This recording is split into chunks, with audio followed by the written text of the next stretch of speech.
الحمد لله رب العالمين والعاقبة للمتقين والصلاة والسلام على رسوله الكريم أما بعد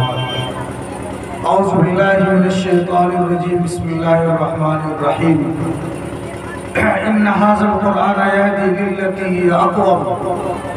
ويبشر الذين يعملون الصالحات أن لهم أجرا كبيرا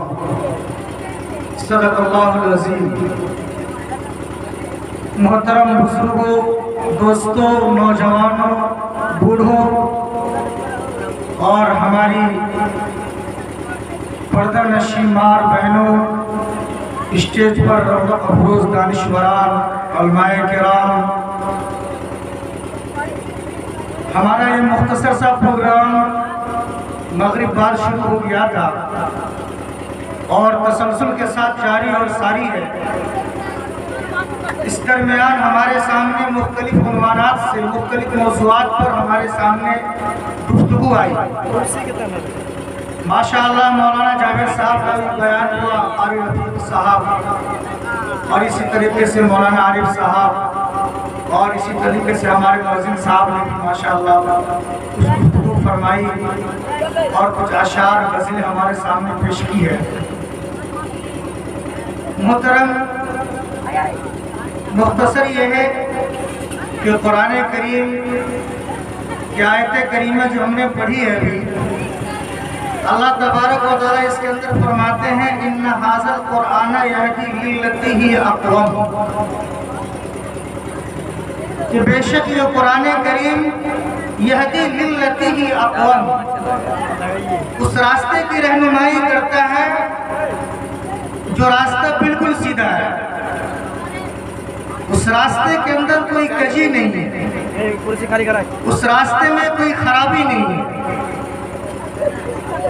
اسی کو اللہ تبارک و تعالیٰ نے دوسری جگہ فرمایا الحمدللہ الذی انزل علی عبدہ الکتاب ولم یجعل لہ عوجا، تمام تعریفیں اس رب کے لیے ہے جس نے اس کتاب کو نازل فرمایا، ولم یجعل لہ عوجا، اور اس کے اندر کجی نہیں ہے۔ یہ قرآن کریم کا ایک اعزاز ہے اور ایک منفرد صفت ہے کہ رب العالمین نے اس قرآن کریم کے اندر ایک نقص بھی نہیں رکھا اور کچھ کمی نہیں رکھی اس کے اندر۔ لیکن ہمارے معاشرے اور سماج کی جو صورتحال ہے اور جو تشویشناک حالات ہے ہمارے معاشرے کا اور مسلمان کا ایک بڑا طبقہ، مسلمانوں کی اکثریت ایک ایسی گزر رہی ہے جو قرآن کریم کی احکام سے ناواقف ہے۔ اپنی زندگی کے اندر، اپنے سماج کے اندر، اپنی سوسائٹی کے اندر، اپنے معاشرے کے اندر، اپنے ماحول کے اندر قرآن سسٹم کو ختم کر دیا ہے۔ علامہ اقبال اپنے وقت کے مسلمانوں کے حالات کو دیکھتے ہوئے رونا رویا تھا اور انہوں نے یہ شعر کہا اور اپنے اسلاف سے اس وقت کے مسلمانوں کا مقارنہ کیا اور انہوں نے یہ الفاظ کہا تھا کہ وہ معزز تھے زمانے میں مسلمان ہو کر، وہ معزز تھے زمانے میں مسلمان ہو کر، اور تم خوار ہوئے وہ تاریخ قرآن ہو کر۔ مسلمانوں کے حالات ہیں، مسلمان دور انحطاط کے اندر گزر رہا ہے، مسلمانوں کی ذوق و حالی اور مسلمان اس طریقے سے اپنے تباہی کا شکار ہو رہا ہے میرے دوستو، جو ہمارے سامنے ہے۔ اللہ کے رسول صلی اللہ علیہ وسلم اپنی آخری وصیت کے اندر، اپنے آخری احکام کے اندر جو امت کو سبق دیا تھا وہ یہ فرمائے کہ اللہ کے رسول صلی اللہ علیہ وسلم کہ تم قرآن کریم کو کبھی مت چھوڑو، قرآن کریم کے سسٹم کو کبھی مت چھوڑو۔ آج یہ مسلمان دور تباہی کے اندر ہے، دور انحطاط کے اندر ہے۔ اگر اس تباہی کو ختم کیا جا سکتا ہے میرے دوستو، یہ ایک مسلم حقیقت ہے، یہ طے شدہ بات ہے، یہ امر متفق ہے کہ اگر مسلم معاشرے سے یا کسی بھی سوسائٹی سے اگر تباہی کا خاتمہ ہوگا میرے دوستو، وہ قرآن کریم کی تعلیم سے ہوگا۔ یہ وہ مسلم حقیقت ہے جس کو اللہ کے رسول صلی اللہ علیہ وسلم نے واضح کر دیا ہے۔ اور قرآن کریم کے اندر اللہ رب العزت نے مختصر طور پر اندر یہ ارشاد فرما دیا ان ھذا القرآن یہدی للتی ہی اقوم، کہ اگر سوسائٹی کے اندر، معاشرے کے اندر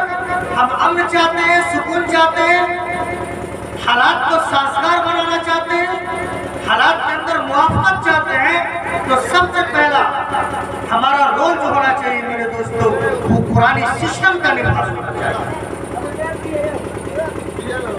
قرآنی احکام کا نفاذ ہونا چاہیے ہمارے بچوں کے اندر، ہمارے جوانوں کے اندر، ہماری خواتین کے اندر، ہماری مستورات کے اندر، ہمارے معاشرے کے ڈاکٹروں کو، انجینئروں کو، ٹیچروں کو، تمام لوگوں کو قرآن کی تعلیم دینا ہوگا۔ اس لیے کہ قرآن کا پیغام یونیورسل پیغام ہے، قرآن کا سسٹم بین الاقوامی سسٹم ہے، قرآن کے احکام سارے افراد کے لیے، قرآن کی تعلیم ملت اسلامیہ کی ہر فرد کے لیے ہے۔ لیکن افسوس یہ ہے کہ مسلمانوں کا ایک بڑا طبقہ، مسلمانوں کا دانشور طبقہ، مسلمانوں کا عقل مند طبقہ جو سارے حالات کو جانتا ہے، اسلام کو سمجھتا ہے، اسلام کے حکام کو سمجھتا ہے، لیکن افسوس یہ ہے کہ اس کی زندگی کے اندر قرآن کے سسٹم کا نفاذ ہوتا ہے۔ بڑے بڑے دانشور، بڑے بڑے عقل مند، عقلاء، ادباء، جن کے نام پر تاریخ لکھی جاتی ہے، لیکن یاد رکھیے قرآن کریم کی تعلیم اور اس کے سسٹم کا جو سب سے پہلا خطاب ہے میرے دوستوں تمام انسانوں کے لیے، لیکن ہمارے وہ مسلمان کا وہ طبقہ، مسلمانوں کا ایک بڑا وہ طبقہ ہے جو دنیا داری کے اندر مبتلا ہے، اور مسلمانوں کا ایک بڑا طبقہ ایسا بھی ہے میرے دوستو جو اپنی زندگانی میں مست ہے لیکن اس کو قرآن کے احکام سے بے خبر ہے۔ حالانکہ قل یا ایھا الناس انی رسول اللہ الیکم جمیعا، اللہ تبارک و تعالیٰ نے اپنے رسول کے ذریعے بتایا کہ اے محمد ساری دنیا کے اندر سارے انسانوں کو یہ خطاب کر کے کہو قل یا ایھا الناس، اے لوگوں۔ اللہ تبارک و تعالیٰ نے استعمال کیا یا ایھا الناس، ناس کا لفظ استعمال کیا، اے محمد دنیا کے ہر انسان کو بتاؤ، وہ کافر ہو یا مشرک ہو، ملحد یا زندیق ہو، کسی بھی طبقے سے وہ تعلق رکھتا ہو، تمام کو یہ کہو انی رسول اللہ الیکم جمیعا، کہ میں تمہارے لیے رسول بنا کر بھیجا گیا ہوں، میں تمام کے لیے رسول بنا کر بھیجا گیا ہوں، اور ہمارے ساتھ جو پیغامات آئے ہیں، اللہ کے جو احکامات آئے ہیں، اللہ کے جو فرامین آئے ہیں میرے دوستو وہ بین الاقوامی ہے، وہ مشرق و مغرب سے لے کر شمال سے جنوب تک تمام انسانوں کے لیے میرے دوستو۔ غور کیجئے اللہ تبارک و تعالیٰ کا یہ حکام جو یونیورسل ہے، بین الاقوامی ہے، عالمگیر ہے، تمام دنیا والوں کے لیے محیط ہے میرے دوست۔ افسوس کہ ہمارے سماج کے اندر، ہمارے مسلم معاشرے کے اندر اس طریقے سے ہماری زندگی گزر رہی ہے جس سے ہم قرآنی احکام سے بالکل ناواقف ہیں۔ اگر یہی حالات رہے، اگر ہمارے یہی حالات رہیں تو میرے دوستو یاد رکھیں کہ ہمارا معاشرہ خوشگوار حالات میں نہیں آ سکتا۔ آج ہمارے معاشرے کے اندر ہر طرح کی ماشاءاللہ ہر چیزیں موجود ہیں،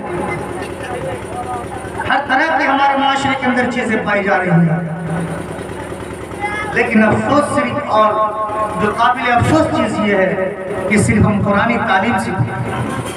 قرآنی احکام سے آج ہمارے معاشرے کے اندر کیا ہو رہا ہے؟ شادی ہو رہی ہے، اور بہت ساری شادی نکاح ہے، آپ کو معلوم ہے نکاح سے خاندان کا جنم ہوتا ہے اور ایک نئی نسل کے آنے کا ذریعہ ہوتا ہے، لیکن افسوس یہ ہے اور معاشرے کی ترقی کے اندر، سماج کی ترقی کے اندر جو سب سے بڑا رول ہوتا ہے اخلاق کو مہذب بنانے میں، سماج کو مہذب بنانے میں، معاشرتی زندگی کو تہذیب یافتہ کرنے میں، معاشرے کے اندر شائستگی لانے میں میرے دوستو سب سے بڑا رول جو ہوتا ہے،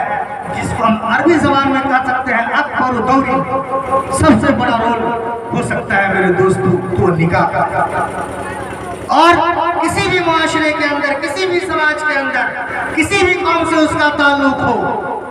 اگر معاشرے کا نوجوان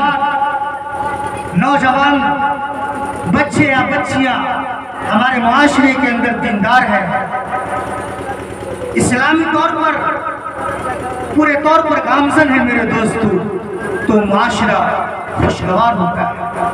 امن و سکون قائم ہوتا ہے، گھریلو تشدد کا خاتمہ ہوتا ہے۔ آج ہر آنے والے وقت کے اندر جو حالات بنتے جا رہے ہیں اور مسلمانوں کی سماجی طور پہ جو برکت بنائی جا رہی ہے میرے دوست، یہ قابل افسوس ہے، یہ قابل تشویشناک معاملہ ہے۔ اس لیے میرے بھائی کہنے کا خلاصہ یہ ہے کہ ہم لوگ سب سے پہلے قرآن کو سمجھیں، قرآن کی تعلیم کو سمجھیں اور اس کے سسٹم کا نفاذ کریں اپنے معاشرے کے اندر، اپنے سماج کے اندر، تو انشاءاللہ اس سے ہمارا بڑا فائدہ۔ بیانات ہمارے سامنے ہوتے رہتے ہیں، خطابات ہوتے ہی رہتے ہیں ہمارے سامنے، صرف اس بات کی ضرورت ہے کہ ہمارا نوجوان طبقہ، مسلم سماج کا جو نوجوان طبقہ ہے میرے دوستوں، وہ نوجوان بچیاں ہو یا نوجوان بچے ہو، اس کے اندر دینداری پیدا کرنا بہت ضروری ہے۔ اس لیے سماج کے اندر جو سماج کی ترقی کے لیے کوشش کر سکتا ہے میرے دوستوں، وہ نوجوان کی جماعت، وہ نوجوانوں کی جماعت ہے۔ اس لیے سب سے پہلے آج یہ عہد کیجیے، آج یہ اپنے دل کے اندر عزم مصمم کیجیے کہ اپنے نوجوان بچوں کو اور نوجوان بچوں کو انشاءاللہ قرآن کریم کی سورت النور، جس کے اندر خاص طور سے تعلیم دی گئی ہے، معاشرے کے اندر جو خاص طور سے جرائم ہوتے ہیں، جو سب سے بڑا جرم ہوتا ہے میرے دوستو، جو ظاہر سی بات ہے وہ زنا ہے۔ معاشرے کے اندر تو بہت ساری تباہیاں ہوتی ہیں، بہت ساری برائیاں ہوتی ہیں، لیکن سب سے بڑا برا کام ہوتا ہے معاشرے میں، وہ زنا ہوتا ہے، اسباب زنا۔ اس لیے اللہ تبارک و تعالیٰ نے اس پر قدغن لگانے کے لیے، اس پر روک لگانے کے لیے اللہ تبارک و تعالیٰ نے آیت کریمہ کے 2 آیت کریمہ کو پیش کیا ہے، اور اس کے اندر یہ فرمایا ہے قُلْ لِلْمُؤْمِنِينَ يَغُضُّوا مِنْ أَبْصَارِهِمْ، آپ کہہ دیجئے مسلمان مردوں سے یغضوا من ابصارہم، کہ اپنی نگاہوں کی حفاظت کریں۔ اور اسی طریقے سے اللہ تبارک و تعالیٰ نے فرمایا قُلْ لِلْمُؤْمِنَاتِ يَغْضُضْنَ مِنْ أَبْصَارِهِنَّ، آپ کہہ دیجئے مسلمان عورتوں سے کہ اپنے نگاہوں کی حفاظت کریں۔ تباہی کی جڑ اور شروعات اور اس کا آغاز میرے دوستو نگاہوں سے ہوتا ہے۔ اس لیے اللہ تبارک و تعالیٰ نے سب سے پہلے یہ کہا کہ جو جس ذریعہ بنے اس ذریعے کا ہی خاتمہ ہوتا ہے۔ اس لیے اللہ تبارک و تعالیٰ سے دعا کیجیے کہ ہمارا یہ معاشرہ، اور جب تک میرے دوستو ہم اپنے معاشرے کو دینداری کی طرف نہیں لے جائیں گے، قرآنی تعلیمات کی طرف نہیں لے جائیں گے، اللہ کے رسول صلی اللہ علیہ وسلم کی احادیث کی طرف نہیں لے جائیں گے میرے دوستو، اور اپنے نوجوانوں کو دین کی تعلیمات سے روشناس نہیں کرائیں گے میرے دوستو، اس وقت ہمارے سماج سے تباہی کا خاتمہ نہیں ہو سکتا۔ اور جو حالات ہیں ہمارے سامنے، اور اسی طریقے سے جو ہماری سماجیات ہیں، ان تمام چیزوں پر ہمیں غور کرنا ہے اور اس کو سدھارنے کی کوشش کرنا ہے۔ اور اسی وجہ سے ہم نے قرآن کریم کی ایک آیت کریمہ پڑھی اور اس کا ترجمہ بھی ہم نے پیش کیا ہے۔ ضرورت اس بات کی ہے کہ ہم قرآن کریم کو دل سے لگائیں اور اپنے بچوں کو قرآن کریم کی تعلیم دیں۔ اور یاد رکھیے کہ جب تک ایک تو یہ ہے کہ ہم قرآن کو پڑھتے ہیں، قرآن کے الفاظ کو پڑھتے ہیں، الف لام میم ذالک الکتاب لا ریب فیہ ھدی للمتقین الذین یؤمنون بالغیب ویقیمون الصلاۃ ومما رزقناہم پڑھتے ہیں سورہ فاتحہ الحمدللہ رب العالمین. نماز میں ہر مقتدی ہر مصلی پڑھتا ہے الحمدللہ رب العالمین. ضرورت ہے کہ ہمارا ہر مقتدی، ہر نمازی، ہر مصلی قرآن کریم کی اس آیت کی تفسیر کو جانے، قرآن کریم کی اس آیت کے ترجمہ کو جانے. اس لیے علماء کرام ہمیشہ اس بات کی طرف توجہ دلاتے ہیں، جو ہمارے علماء کرام رہنما ہیں، جو علماء ہند کے بڑے بڑے علماء کرام ہیں، جن کی تحقیقات آتی رہتی ہے اور جن کے مشورے آتے رہتے ہیں، ہر زمانے کے اعتبار سے اور حالات کے اعتبار سے ان کا مشورہ آتا رہتا ہے. اور حال میں ان لوگوں کا یہ مشورہ ہے کہ آج مسلم سماج کے اندر یہ ضرورت اس بات کی ہے کہ کم سے کم ہفتے کے اندر 1-2 دن ضرور درس قرآن ہونا چاہیے. ایک درس قرآن وہ ہوتا ہے جو آپ کو بچوں کو تعلیم دی جا رہی ہے. مکتب کے اندر آپ کے بچوں کو قرآن سکھایا جا رہا ہے، قرآن کے الفاظ کو رٹایا جا رہا ہے. ایک تعلیم تو وہ ہے، خدا کو بھی کرنا، قرآن کے الفاظ کو یاد کرنا، اس کے الفاظ کو پڑھنا، اس کے الفاظ کو حفظ کرنا، یہ بھی اللہ تبارک و تعالیٰ کو مطلوب ہے. اور دوسری مطلوب شے یہ ہے میرے دوستو کہ ہم اس کے الفاظ کو سمجھیں، اس کے معنی کو سمجھیں کہ الحمدللہ رب العالمین کے اندر اللہ تبارک و تعالیٰ نے کیا پیغام دیا، کیا سبق دیا ہے. قرآن کریم جو ایک گائیڈ بک ہے، جو ایک ہدایت نامہ ہے، ہدایت کے صفحات ہیں، ہدایت کے اوراق ہیں ہمارے لیے، کس طریقے سے وہ ہمارے لیے اس وقت ہمیں سمجھ میں آئے گا جب ہم قرآن کریم کے الفاظ کو، اس کے معنی کو سمجھیں، اس کے مفاہیم کو، اس کے مطالب کو سمجھیں، تب ہمیں سمجھ میں آئے گا. اس لیے آپ کو بھی وقت نکالنا پڑے گا. ہمارے سماج کے بوڑھے حضرات، ادھیڑ عمر کے لوگ اور اسی طریقے سے نوجوان جنہوں نے اب تک قرآن کو نہیں سیکھا، آج بھی ہمارے سماج کے اندر بوڑھوں کے اندر ایک ایسی اتنی بڑی جماعت ہے، ایک اتنا بڑا طبقہ ہے بوڑھوں کا، عمر درازوں کا، جن کے اندر قرآن کی صحیح تعلیم نہیں، الفاظ کی تعلیم نہیں. یہ افسوس کا موقع ہے. یعنی قرآن کو ہم پڑھتے ہیں نماز میں، اس کے الفاظ کو پڑھتے ہیں نماز میں، لیکن اس الفاظ کی تصحیح نہیں ہے، اس الفاظ کے ہم صحیح طور پر ادا نہیں کر پا رہے ہیں. لیکن افسوس یہ ہے کہ اس کی فکر بھی نہیں کر رہے ہیں. آج ہمارے معاشرے کے اندر حفاظ کرام ہیں، علماء کرام ہیں، اور بھی بہت سارے حضرات ہیں جن سے ہم رابطہ کر کے انشاءاللہ اس کو صحیح کر سکتے ہیں. تو ایک شکل یہ ہے کہ سب سے پہلے ہم قرآن کے الفاظ کو درست کریں، اور دوسری چیز یہ ہے ہمارے سماج کے لیے، اگر ہم چاہتے ہیں، ہمارے اندر طرف ہے، طلب ہے، اور یہ چاہتے ہیں کہ ہم دیندار بنیں، ہمارا سماج دیندار ہو، ہمارا نوجوان دیندار ہو، ہمارے گھر کی خواتین دیندار ہو، جس کے ذریعے سے ہمارے گھر کا گھریلو تشدد کا خاتمہ ہو، تو یہ ضروری ہے کہ ہم اس کے لیے اقدامات